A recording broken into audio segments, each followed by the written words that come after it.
باللہ القوی العلی العظیم من الشیطان القوی الشقی الرجیم بسم اللہ الوفی الولی الکریم صلوات بآواز بلند اللہم صلی علی محمد وآل محمد۔ حضرت گرامی قدر ولایت الہیہ کے عنوان سے یہ ہماری 7ویں نشست۔ بسم اللہ۔ آج میری کوشش ہے کہ میں آپ کو یہ بتاؤں کہ ولایت علی قبول کرنے والے مومن کا انعام کیا ہے۔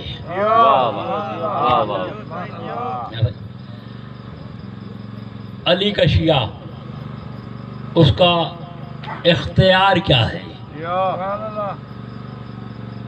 علی کا اختیار نہیں ہے حسین، بسم اللہ نہیں، بسم اللہ، علی کے شیعہ کا اختیار۔ واہ واہ، علی کا اختیار نہیں، ہاں، علی کے شیعہ کا اختیار دکھاؤں گا جی میں آپ کو۔ واہ واہ، اور اس کے لیے قرآن سے باہر نہیں جاتے۔ بسم اللہ۔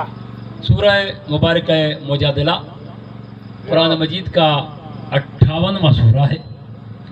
اس سورے کی 22 آیتیں ہیں اور 22ویں آیت ہی آج میں آپ کے سامنے پیش کرنے لگا۔ بسم اللہ نہیں، بسم اللہ، بسم اللہ۔ ارشاد ہوا وَمَا تَجَدُوا، ضرورت پڑھو مل کر بآواز بلند۔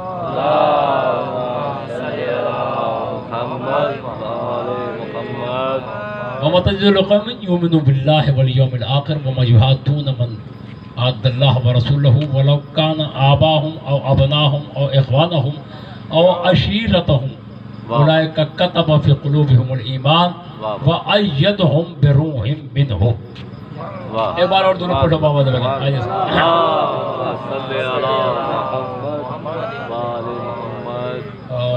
آج میں آپ کو ولایت علی قبول کرنے والے مومن کا اختیار دکھاؤں، لیکن اس سے پہلے شرط بتاؤں کہ قرآن شرط کیا لگا رہا ہے۔ سورہ مجادلہ ہے، فرمایا میرے حبیب تجھے دنیا میں کہیں ایسی قوم دکھائی نہیں دے گی جو اللہ پر اور یوم آخرت پر ایمان بھی رکھتی ہو اور پھر ان لوگوں سے محبت بھی کرے جو اللہ اور اس کے رسول کے دشمن ہیں، چاہے وہ دشمن ان کے ماں باپ ہوں، چاہے بہن بھائی ہوں، چاہے قبیلے والے ہوں، چاہے کنبے والے ہوں، چاہے رشتہ دار ہوں، چاہے برادری والے ہوں، ہرگز ہرگز مومن محبت نہیں کرے گا۔ شرط دیکھیں آپ پہ بسم اللہ کہ جس کا اللہ پر اور یوم آخرت پر ایمان ہے وہ اللہ اور اس کے رسول کے دشمنوں سے محبت نہیں کرے گا۔ اللہ اور اس کے رسول کے دشمن، میں پھر دوہراتا ہوں کہ چاہے ماں باپ ہوں، بہن بھائی ہوں، قبیلے والے ہوں، کنبے والے ہوں، رشتہ دار ہوں، برادری والے ہوں، جو بھی اللہ کا دشمن ہے، جو بھی رسول کا دشمن ہے، اس سے تعلق نہ رکھنا۔ ہوگا کیا؟ اولئک کتب فی قلوبہم الایمان، ایسے مومن کے دل پر میں اللہ خود اپنے ہاتھ سے لفظ ایمان لکھوں گا۔ کہاں جاؤں میں؟ بولو مجھے۔ ہاں، اللہ کیا کہہ رہا ہے؟ میں خود ایسا مومن جو اللہ اور رسول کے دشمن کو چھوڑ دے، ایسے مومن کے دل پر میں اللہ خود اپنے ہاتھ سے لفظ ایمان لکھوں گا۔ اب دو ہی باتیں ہیں زمین، یا تو اللہ کے ہاتھ ڈھونڈ یا اللہ ہاتھوں والا اللہ ڈھونڈ۔ اچھا، بات صحیح یہاں پر ختم نہیں ہوئی بلکہ انعام آگے ہے، لیکن میں تمہیں یہاں روک کر ایک اور بات بتا دوں کہ اللہ اور رسول کے دشمن سے محبت نہیں کرنی۔ قرآن ہے کافی تھا، لیکن ہمارے لیے قرآن کافی نہیں،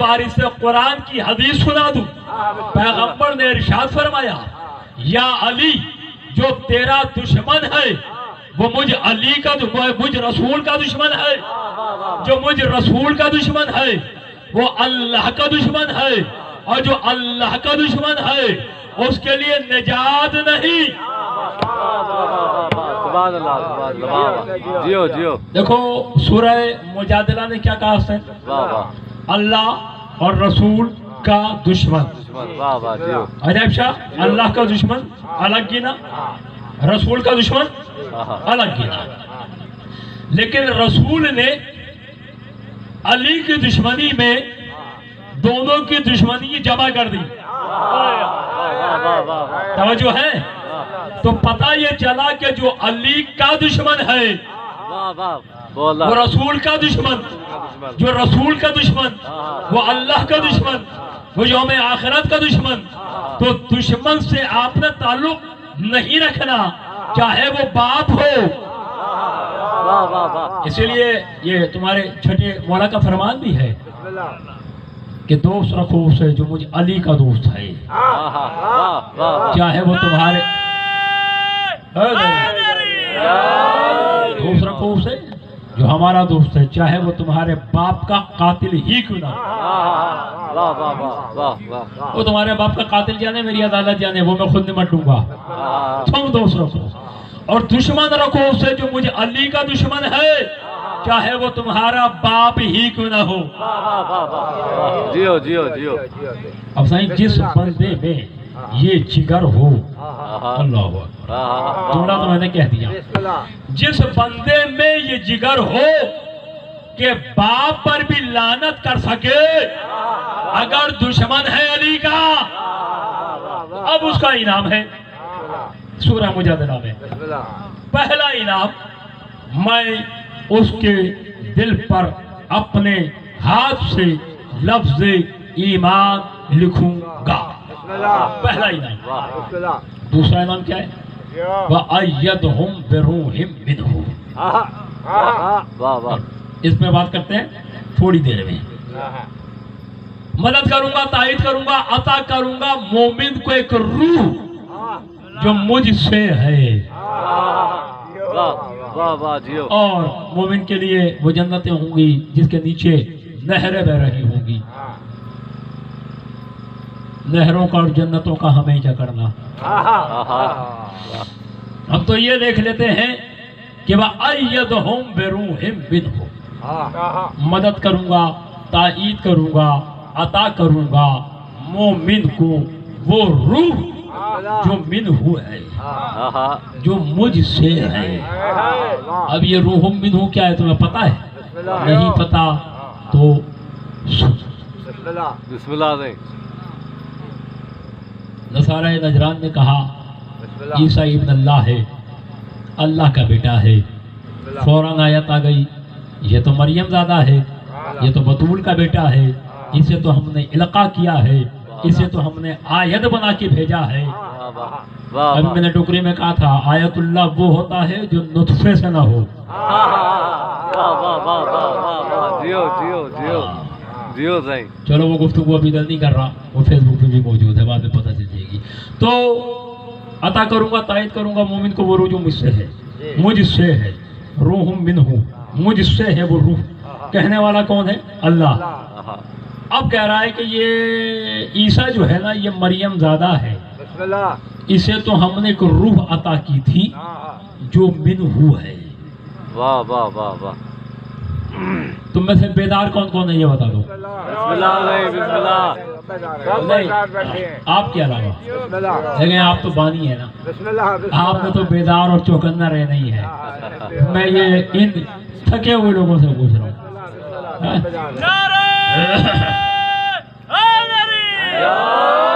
وہ روح عطا کروں گا جو منہ ہے، اور وہ روح تھی عیسیٰ کے پاس۔ واہ واہ۔ اب قرآن کہہ رہا ہے واہ۔ کہ عیسیٰ یاد کرو ہماری وہ نعمت جو ہم نے تم پر بھی کی، تمہاری والدہ پر بھی کی، کہ ہم نے تمہیں ایک روح عطا کی، اور اس روح کا کمال یہ تھا کہ تم نے گہوارے میں باتیں کی. واہ واہ یہ روح کا پہلا کمال کہ عیسیٰ نے گہوارے میں باتیں کی. اس کا مقصد یہ ہے کہ اگر عیسیٰ کے پاس وہ روح نہ ہوتی تو پھر عیسیٰ بات نہیں کر سکتا. عیسیٰ یاد کرو، ہم نے تمہیں کتاب کا علم بھی دیا، ہم نے تمہیں توریت و انجیل بھی دی. اب کتاب کو الگ گنا ہے، توریت و انجیل کو الگ گنا ہے. پتہ چلا حقیقت کتاب کوئی اور شے ہے. واہ واہ واہ جیو. عیسیٰ تو مردوں کو زندہ کرتا تھا اس روح کی وجہ سے، تو بیماروں کو صحت دیتا تھا اس روح کی وجہ سے، تو غیب کی خبریں بتاتا تھا اس روح کی وجہ سے. یعنی عجب شاہ یہ جتنے بھی کمالات عیسیٰ کے پاس تھے، قرآن کہہ یہ رہا ہے کہ وہ کمالات عیسیٰ کے پاس اس لیے تھے کہ عیسیٰ کے پاس ایک روح تھی جو روح منہ ہے. ٹھیک ہے، بس ختم کر دی میں نے گفتگو. نتیجہ لو اور چھٹی. عیسیٰ کے پاس جتنے بھی کمالات ہیں وہ کمالات افتخار شاہ اس روح کے ہیں جو منہ ہے، جو اللہ کی طرف سے آئی ہے، جو اللہ کی روح ہے. ٹھیک. اب یہی روح مل جاتی ہے اس علی والے کو. ہوئے ہوئے ہوئے ہوئے ہوئے ہوئے. یہی روح مل جاتی ہے اس علی والے کو جو علی کی خاطر دشمن باپ بیٹوں پہ لعنت کر سکے. علی کی خاطر، علی کی خاطر دشمن باپ بیٹوں پر لعنت کر سکے. تو کیا ہوتا ہے؟ وہ روح ملتی ہے جو عیسیٰ جیسے کلمت اللہ کو ملی.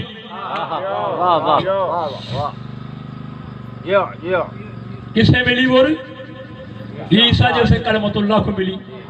اور جتنے بھی معجزات ہیں عیسیٰ کے پاس، جتنی بھی نشانیاں ہیں، وہ سب اس روح کی وجہ سے ہے جو منہو ہے.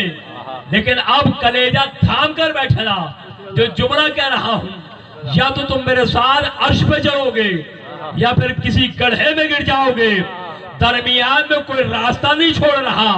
وہ روح جو عیسیٰ جیسے کلمت اللہ کو ملی، جس روح کے کمالات تھے، عیسیٰ کے سارے معجزات، قرآن کہہ رہا ہے وہ روح میں اس علی والے کو دوں گا جو دشمن باپ بیٹے پہ لعنت کر سکے. لیکن افتخار شاہ میں نے، خدا کی قسم کاظم شاہ میں نے علی کے مومن میں، علی کے مومن میں، علی کے مومن میں عیسیٰ کے کمال سے بڑا کمال دیکھا ہے. اس لیے کہ میں نے عیسیٰ کو دیکھا، وہ مٹی بھی لیتا ہے، وہ پانی بھی لیتا ہے، وہ مٹی کو گھونتا ہے تو پرندہ بناتا ہے. اور علی کے 8ویں درجے کا نوکر. اللہ اکبر، سلامت رہو. علی کے 8ویں درجے کا نوکر. ہاں دیکھنا میدان قیامت میں جب قطاریں لگیں گی، جب صفیں لگیں گی، تو پہلی صف میں سلمان اور اس جیسے، دوسری صف میں ابو ذر اور اس جیسے، تیسری صف میں مقداد اور اس جیسے، چوتھی صف میں عمار اور اس جیسے، پانچویں صف میں عبداللہ ابن مسعود اور اس جیسے، چھٹی صف میں محمد بن ابی بکر اور اس جیسے، ساتویں صف میں بہلول اور اس جیسے. یہ علی کے 8ویں درجے کا نوکر ہے بہلول. عیسیٰ مٹی بھی لیتا ہے، عیسیٰ پانی بھی لیتا ہے، گونتا بھی ہے، ہاتھوں کو جنبش بھی دیتا ہے، پھر پرندہ بنتا ہے.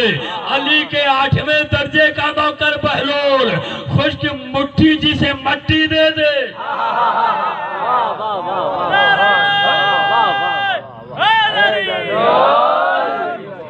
مٹھی بار خشک مٹی جسے دے دے کیا بنتا ہے؟ کیا بنتا ہے؟ کیا بنتا ہے؟ جنت. قربان نہ جاؤں تمہارے اوپر. جنت. جنت. عیسیٰ بنا رہا ہے پرندہ، بہلول بنا رہا ہے جنت. اور جانتے ہو تو ٹھیک، ورنہ جان لو کہ جنت صرف کسی کوٹھے کا نام نہیں ہے، جنت کسی چار دیواری کا نام نہیں ہے، جنت کسی ایک عمارت کا نام نہیں ہے، بلکہ جنت میں حوریں بھی ہیں، غلمان بھی ہیں، کوثر بھی ہے، سلسبیل بھی ہے، فواکہات بھی ہے، نعمات بھی ہے، یہ ایک مشت تراب کا اثر ہے۔ سلامت ہو۔ ایک مشت تراب کا یہ اثر ہے کہ جنت میں حوروں سے لے کر غلمان تک، غلمان سے لے کر کوثر تک، کوثر سے لے کر سلسبیل تک، سلسبیل سے لے کر نعمات تک، نعمات سے لے کر فواکہات تک خلق ہو رہے ہیں۔ جنت کا خالق تو بہلول ہے۔ اسی لیے کاظم شاہ میں زمانے میں کہتا ہوں کہ ہمیں جنت نہیں چاہیے، مجھے تو بہلول ملے تو میں اس سے پوچھوں کہ جنت بنانے کا راز بتا۔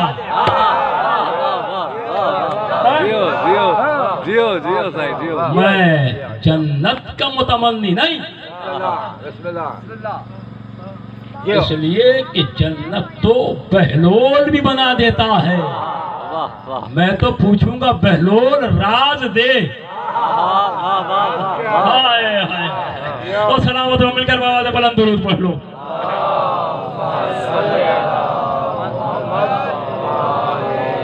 اچھا، کیا صرف جنت کا خالق ہے بہلول؟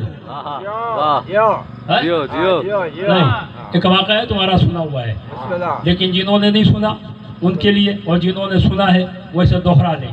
بہلول کا ایک بھائی تھا، کیونکہ بہلول نے حکومت چھوڑی علی کے لیے،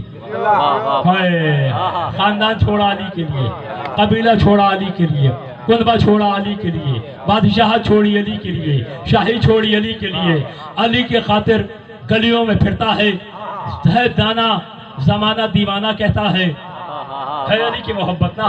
اس کا ایک بھائی تھا، یہ ہارون کا چچا زاد بھائی تھا، اس کا بھی ایک بھائی تھا، وہ یہ کہتا تھا کیا تو دیوانہ بنا پھرتا ہے، گلیوں میں چھوٹے چھوٹے بچوں کے ساتھ ننگے پاؤں گھومتا رہتا ہے، اچھا تھا مر جاتا، مر جاتا ہم صبر کر لیتے۔ بہنوں نے کہا اچھا اتنا پریشان ہے ہم سے، لے مر جاتے ہیں۔ بہنوں لٹا، مر گیا، مر گیا نا، سلامت ہو، مر گیا۔ اب تھا تو بھائی، عاقب تھا تو بھائی نا، بہرحال غسل کیا، کفن پہنایا، چارپائی پہ ڈالا، جنازہ لے کے چلا۔ اب ہے تو بھائی نا، کہہ رہا ہے میرے منہ سے کیا جملہ نکلا، تو سچ مچ مر گیا۔ بہنوں نے کہتا اچھا اگر تیرا پروگرام نہیں ہے تو لے ہم واپس لوٹ آتے ہیں۔ یہ میں نے تمہیں جگانے کے لیے سنا ہے، یہ تو تمہارا سنا ہوا واقعہ ہے۔ کہنا کیا چاہتا ہوں، حضور صرف بہلول نہ کہیے، یہ ہے علی کے 8ویں درجے کا نوکر۔ عبداللہ ابن مسعود کیا ہوگا، محمد بن ابی بکر کیا ہوگا، میسم کیا ہوگا، مقداد کیا ہوگا، ابو ذر کیا ہوگا، سلمان کیا ہوگا۔ پھر جسے سلمان بھی نہ سمجھ سکے وہ کل ایمان کیا ہوگا۔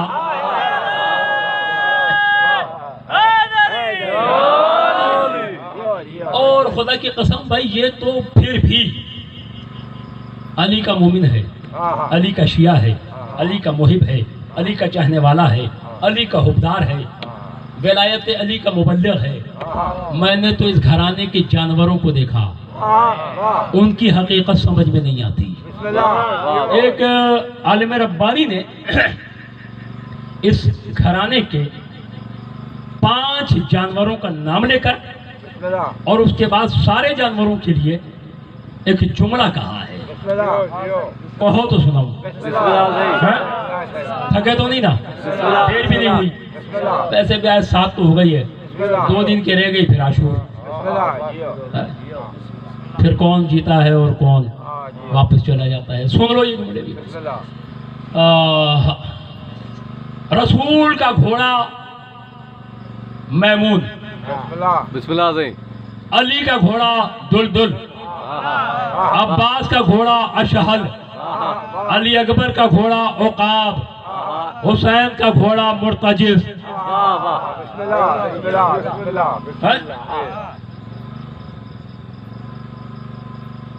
سورہ مبارک ہے عادیات، ولادیات ذبحًا فالموریات قدحًا، قسم ہے گھوڑے کے منہ سے نکلنے والے تھوک، قسم ہے گھوڑے کے ناک سے نکلنے والے فراٹوں کی، قسم ہے گھوڑے کے سم سے اڑنے والی چگاریوں کی، قسم ہے گھوڑے کے سم سے اٹھنے والی گرد کی۔ ایک گھوڑا ہے، 5 قسمیں ہیں، اور یہ اب زمانے کی اپنی قسمت ہے کہ دنیا یہ کہتی ہے کہ سورہ عادیات میں پروردگار نے یہ عام غازیوں کے گھوڑوں کی قسمیں کھائی ہیں۔ اچھا چل میدان تیری مرضی کا دوڑ، اگر یہ علی کے گھوڑے کی قسم نہیں، عام سپاہیوں عام غازیوں کے گھوڑوں کی قسمیں ہیں، تو کیا علی امیر الغزوات نہیں؟ اگر یہ علی کے نہیں مجاہدین کے گھوڑوں کی قسمیں ہیں، تو کیا علی امیر المجاہدین نہیں؟ تو رسول کا گھوڑا میمون نکلا یمن سے، یمن کے معنی برکت والا۔ اب جاگ کر سن لینا، تمہارا اپنا نصیب، میں جملہ کہنے لگا ہوں اور پوری ذمہ داری سے کہہ رہا ہوں اور قرآن سے باہر نہیں جا رہا۔ رسول کے گھوڑے کا نام میمون کے معنی برکت والا۔ قرآن میں عیسیٰ کہہ رہا ہے وَجْعَلْنِي مُبَارَكًا، اللہ نے مجھے برکت دی ہے، اللہ نے مجھے مبارک بنایا ہے۔ اللہ اکبر۔ عیسیٰ کہے میں ہوں مبارک، میں ہوں مبارک، میں ہوں امن والا۔ رسول کہے میرا گھوڑا ہے امن والا، میرا گھوڑا ہے مبارک۔ اچھا بھی رکو، تم بیدار ہو تو پھر آگے چلتے ہیں۔ یہ ہے رسول کا گھوڑا برکت والا۔ عیسیٰ کہے میں بھی برکت والا۔ ٹھیک، کوئی پریشانی تو نہیں ہے؟ غازی سرکار کا گھوڑا اشہل، بالکل انڈے کی طرح سفید تھا، اور گھوڑوں میں اتنا خوبصورت گھوڑا تھا کہ گھوڑوں کا قمر کہلاتا تھا، اتنا حسین تھا۔ سنا تو یہ ہے کہ یوسف حسین تھا۔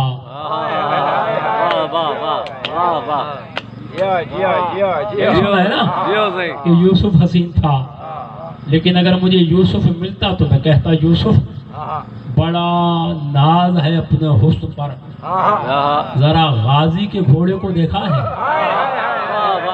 سلامت رہو، سلامت رہو۔ علی کا گھوڑا دل یہ بھی سفید رنگ کا تھا، لیکن یہ دودھ کی طرح سفید تھا۔ اچھا، علی کا گھوڑا بھی سفید، غازی کا گھوڑا بھی سفید، کیوں؟ کہ ہر حقیقت کے کچھ رنگ ہوا کرتے ہیں۔ زندگی کا رنگ زرد ہے، حرارت کا رنگ سرخ ہے، رزق کا رنگ سفید ہے، موت کا رنگ کالا ہے۔ اب بھی تمہاری سمجھ میں نہیں آیا کہ رزق کا رنگ سفید ہے۔ علی کا گھوڑا بھی سفید رنگ کا، غازی کا گھوڑا بھی سفید رنگ کا۔ یہ سفیدی بتا رہی ہے کہ علی و غازی کو چھوڑ، رزق چاہیے تو دلدل سے لے لے، اشہل سے لے لے۔ علی کا گھوڑا دلدل۔ یہ جنگ تبوک پر جب رسول جا رہے تھے نا، تو ایک گھاٹی تھی، بڑا تنگ سا راستہ تھا، اور اس تنگ راستے پر چند منافقین نے، اب پورا واقعہ تو ظاہر ہے میں نہیں بیان کروں گا، وہ خود پڑھنا، تو انہوں نے گڑھا بنایا، اس میں سارا مقصد اس زمانے کا جو اسلحہ تھا، تلوار نے دے برچیاں سب کچھ انہوں نے چھپا دیا، اور ان منافقین کا خیال یہ تھا کہ رسول ادھر سے گزریں گے، اللہ اکبر، اس گڑھے میں گر جائیں گے، بالکل تنگ راستہ ہے، لیکن رسول سے پہلے علی گزرے، علی سوار ہیں دلدل پر، جب وہ مقام آیا دلدل رک گیا۔ اللہ اکبر، او میرے باسو، او میرے نوجوانوں جاگو، وہ دلدل رک گیا. مولا نے کہا دلدل کیوں رکا؟ کہا مولا آگے گڑھا ہے, گڑھے میں اسلحہ ہے, وہ علی کو عالم الغیب نہ ماننے والوں, یہ علی کا گھوڑا ہے دلدل جو عالم الغیب ہے. درود پڑھ لو مل کر بآواز بلند.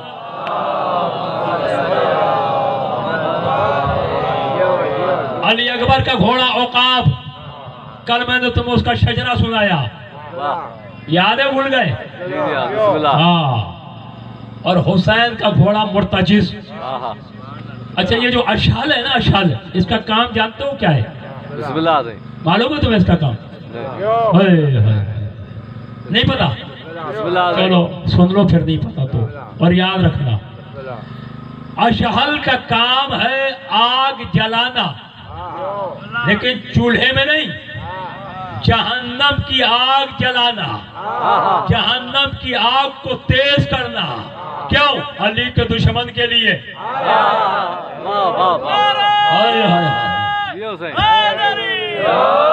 اور تمہیں پتا ہے دلدل کا کیا کام تھا؟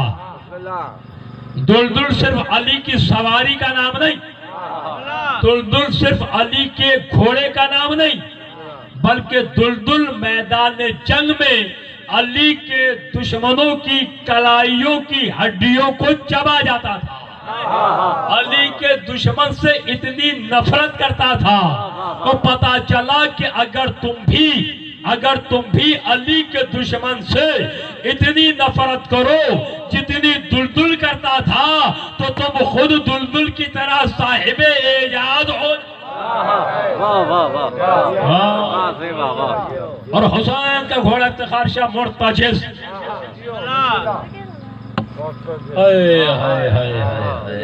کیا کروں پھوسا, مسئلہ یہ ہے کہ یہ جو مال ہے نا, یہ ہر دکان پہ دستیاب نہیں ہے. اسی لیے سائیں میں نخرے کرتا ہوں, اس لیے کہ ماشاءاللہ آپ سب تاجر ہیں, آپ سب جانتے ہیں اچھی طریقے سے کہ جو تاجر کھرا مال بیچتا ہے نا, وہ گاہک کی شکن نہیں دیکھتا, وہ برداشت نہیں کرتا, کہتا ہے بری چل جا ادھر سے کہیں اور سے لے لے. اس لیے کہ کھوٹا بیچے تو گاہک کی منت کرے, جو کھرا بیچ رہا ہو. تو اسی لیے کہتا ہوں کم سے کم توجہ رکھا کرو. مل کر بآواز بلند درود پڑھو.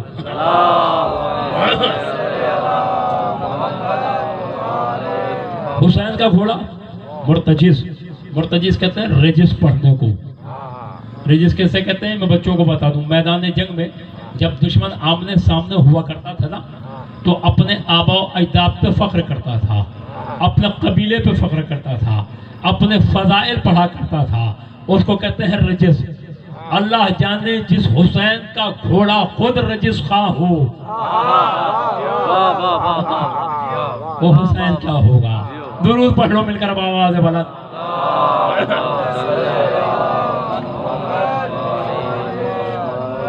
صحیح. اس گھرانے کے جانور انبیاء کی حقیقتوں کو پیچھے چھوڑتے ہیں. اس گھرانے کا غلام جنت کا خالق ہے. پتہ ہے آپ کو اس گھرانے کے شیعوں کا معیار کیا ہے؟ کاش اپنے آپ کو سمجھو. مولا نے اسی لیے تو کہا تھا کہ جس نے اپنے نفس کو پہچانا اس نے اپنے رب کو پہچانا, اور رب میرا تمہارا علی ہے. یعنی پہلے خود کو پہچانو پھر علی کو پہچانو گے. کیا ہو, کیا ہے علی کا شیعہ؟ کاظم شاہ میں جملہ کہہ رہا ہوں, اور میں سارا دن تو نے میرا کان کھایا ہے, اب میں ان کے کانوں میں اڑنے لگا ہوں وہ بات. اب پھر یہ جانے اور تم جانو. ہاں اب جو کچھ میں کہوں گا نا, کہنے کے بعد میری ذمہ داری اب نہیں ہے, اب ذمہ دار ہوگا 100% کاظم شاہ. 3 باتیں کرنے لگا ہوں اور 2 جملے صاحب کے تمہاری چھٹی. طور پہ موسیٰ نے جلوہ دیکھا. کس کا دیکھا؟ واہ واہ واہ ہاں واہ واہ واہ. کس کا دیکھا؟ ملت مسلمہ کہتی ہے اللہ کا جلوہ تھا، مجھے نہیں پتا. معصوم فرماتے ہیں طور پر ہمارے کروبی شیعہ کا جلوہ تھا. واہ واہ واہ.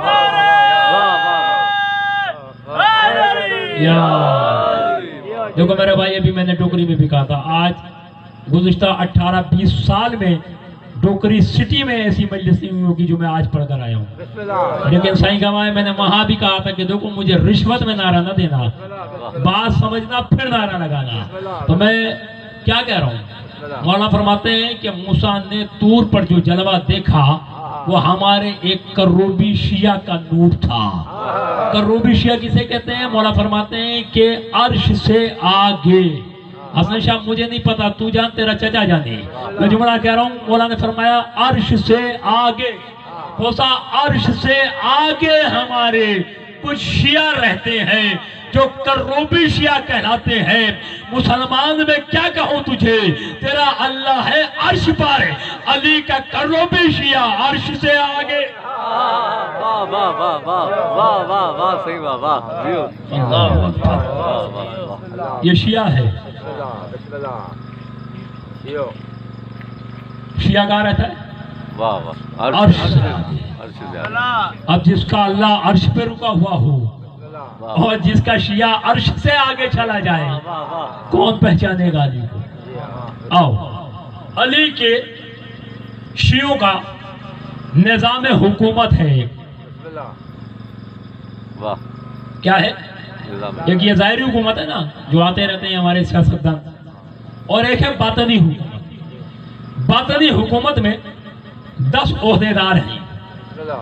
پہلے نمبر پہ جو عہدیدار ہے اس کو رجال الغیب بھی کہتے ہیں اور اس کو متصرف دہقانی بھی کہتے ہیں. پھر اس سے بلند درجہ تیسرا نمبر، چوتھا، پانچواں، چھٹا، آٹھواں، نواں اوتاد ہیں، ابدال ہیں، ٹھیک ہے، عمود ہیں، غوث ہیں، قطب ہیں، اور پھر ہے قلندر.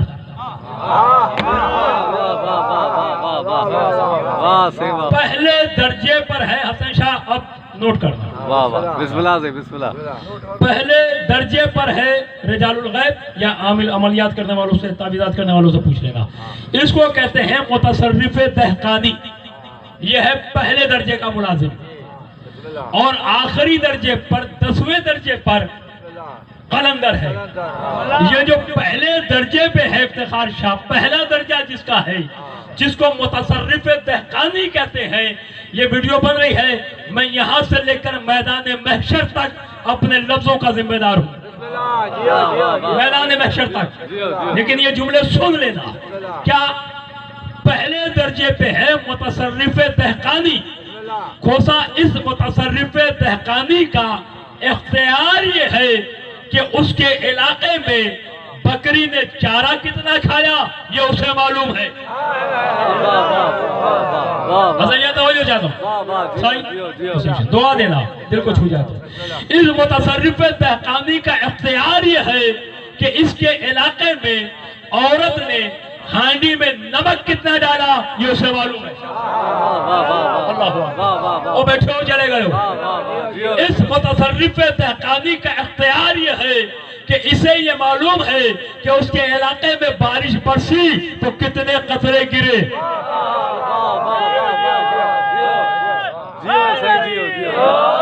صاحب حسین شاہ دعا دینا. اس متصرف دہقانی کو معلوم ہے اس کی اجازت کے بغیر اس کے علاقے میں ملک الموت بھی داخل نہیں ہو سکتا. یہ ہے پہلے درجے کا ملازم متصرف دہقانی جس کے یہ اختیار ہیں.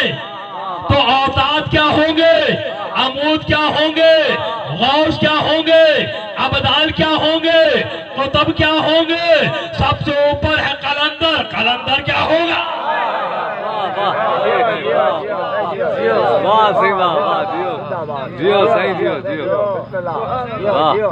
درود پڑھو مل کر آواز بلند.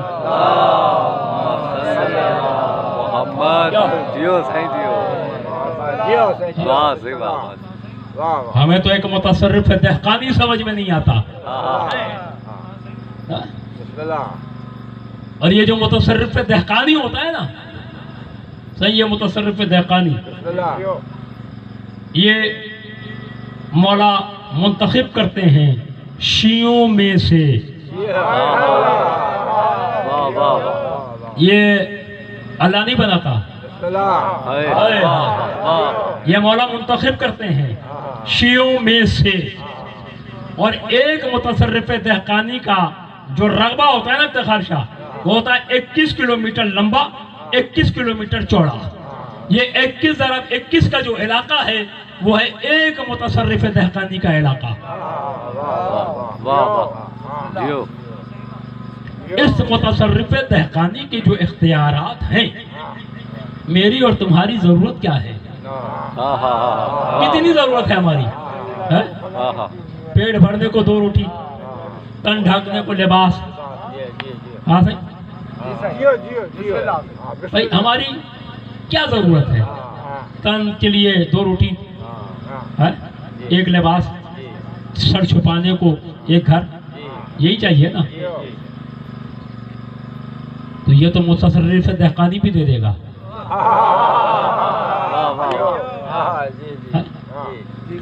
یہ اختیار تو مولا کے اوصیاء کے پاس ہے، جو مولا کی عملی حکومت میں، باطنی حکومت میں پہلے درجے کا 1 گریڈ کا ملازم ہے، 1 گریڈ کا، گریڈ 1، گریڈ 4 جس کو آپ کہتے ہیں، پیون، نائب قاصد،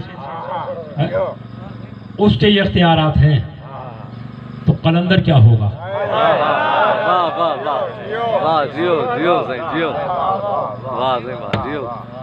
ضرور پڑھو مل کر آواز بلند۔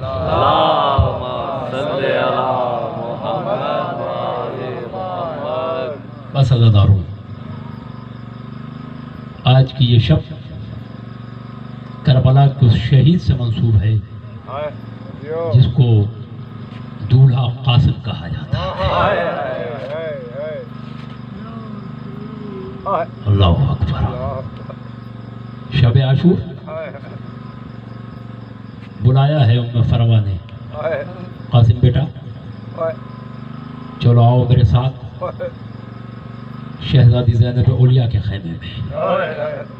ام فروا نے قاسم کا ہاتھ پکڑا اور لے کے آئی ہے زینب کے خیمے میں، اور کہتی بی بی تو سیدزادی ہے، میں امتی ہوں، تجھے معلوم ہے میں نے 13 برس گن کے پالا ہے قاسم کو، اور ایک بیوہ کی زندگی کا سہارا اس کا یتیم بیٹا ہوا کرتا ہے،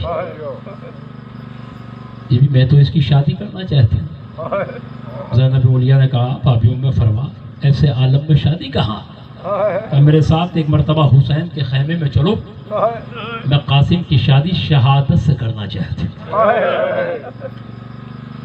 عزاداروں، زندگی میں پہلی مرتبہ آئی ہے حسن کی بیوہ، قاسم کی ماں ام فروا حسین کے خیمے میں، حسین کے سامنے، پھر بھی اکیلے نہیں آئی ہے، آئی ہے زینب اولیاء کے ساتھ، اور آ کے کہتی ہے حسین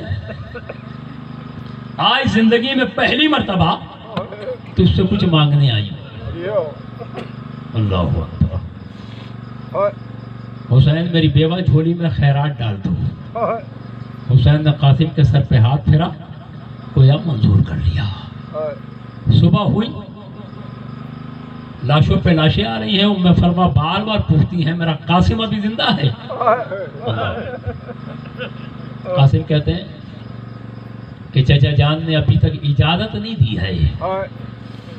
آئے ہیں حسین خیمے میں، غازی کو بھی بلایا ہے، بی بی فاطمہ کبریٰ کو بھی بلایا ہے۔ غازی سرکار نے مولا حسین کے حکم پر شہزادہ قاسم کا نکاح پڑھایا ہے، اور عزاداروں یہ کربلا کا وہ دولہا ہے جو اس کے بعد میدان میں جانے لگا، لیکن قاسم اتنا چھوٹا تھا کہ حسین نے گود میں لے کر سوار کرایا، اور جب یہ قاسم میدان میں پہنچا ہے تو فوج دشمن یہ کہہ رہی تھی کہ ایک ایسا بچہ میدان میں آیا جیسے چاند کا ٹکڑا. کاظم شاہ مجھے بتاؤ کلیجے پر ہاتھ رکھ کر کہ جو دشمن کی نگاہ میں چاند کا ٹکڑا ہو وہ چاہنے والے چچا کی نگاہوں میں کیا ہوگا؟ جو دشمن کی نگاہ میں چاند کا ٹکڑا ہو وہ بیوہ ماں کی نگاہوں میں کیا ہوگا؟ اللہ اکبر. قاسم آیا, قاسم نے جنگ کی, اور وہ وقت بھی آیا جب قاسم گھوڑے سے گرا. میں نے کہہ دیا تم نے سن لیا, لیکن میں نے خود یہ جملہ کتابوں میں پڑھا کہ حسین قاسم اتنا کمسن تھا کہ جب بھی کوئی شہید گھوڑے سے گرتا تھا تو وہ کہتا تھا آقا میرا آخری سلام قبول ہو, مولا میرا آخری سلام قبول ہو. شہزادہ علی اکبر نے بھی کہا بابا میرا آخری سلام قبول ہو. لیکن شہزادہ قاسم جب گھوڑے سے گرا تو اتنا کمسن تھا کہ اس نے حسین کو نہیں پکارا, پکارا تو کس کو؟ اماں میں گر گیا, اماں میں گر گیا. حسین نے آواز سنی, قاسم کے قریب پہنچے, لیکن دائیں طرف کے گھوڑے بائیں طرف اور بائیں طرف کے گھوڑے دائیں طرف. حسین نے اپنی ابا بچھائی, قاسم کی لاش کے ٹکڑے چننا شروع کیے. چنتے جاتے ہیں, ابا میں رکھتے جاتے ہیں, کہتے جاتے ہیں بیٹا قاسم تیرا چچا تجھ سے شرمندہ ہے, بیٹا تیرا چچا اس وقت پہنچا جب تو تقسیم ہو چکا تھا. حسین نے گٹھری بنائی ہے, خیمے میں لائے ہیں, صحن خیمہ میں رکھا ہے, بیبیوں نے ماتم کیا ہے. ایک مرتبہ حسین یہ گٹھری لے کے گنج شہیدہ میں پہنچے ہیں, اکبر کے لاش کے قریب یہ گٹھری رکھی, ایک ہاتھ علی اکبر کے لاشے پر, ایک ہاتھ قاسم کے لاش کے ٹکڑوں پہ رکھ کے کہتے ہیں پروردگار نہ میرا اکبر رہا نہ میرا قاسم, آج حسین غریب ہو گیا. لعنت اللہ علی القوم الظالمین.